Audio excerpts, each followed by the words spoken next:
Live, सामाजिक सांस्कृतिक बांधिलकीचे यथार्थ दर्शन। दुचाकी अपघातात 2 युवकांचा मृत्यू। बर्दाव दुचाकीचा अपघात होऊन 2 युवकांचा मृत्यू झाला तर अन्य 1 जण जखमी झाल्याची घटना छत्रपती संभाजीनगरच्या सिल्लोड तालुक्यातील जांभई पिंपळगाव घाट रस्त्यावर शुक्रवार रात्री घडली।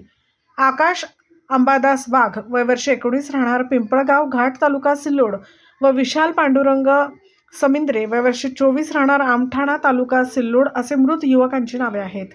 सदरील दुचाकी जांभई पिंपळगाव घाट रस्त्यावरील पाणी फिल्टर जवळ असलेल्या एका भिंतीला जाऊन धडकली। अपघातात 2 युवकांचा मृत्यू झाला। सिल्लोड उपजिल्हा रुग्णालयात मृतांचे शवविच्छेदन करण्यात आले। या प्रकरणी सिल्लोड ग्रामीण पोलीस ठाण्यात घटनेची नोंद करण्यात आली असून बीट जमादार रंगनाथ बावस्कर तपास करत आहेत। गावदर्शन लाईव्ह प्रतिनिधी गणेश शेळके, छत्रपती संभाजीनगर।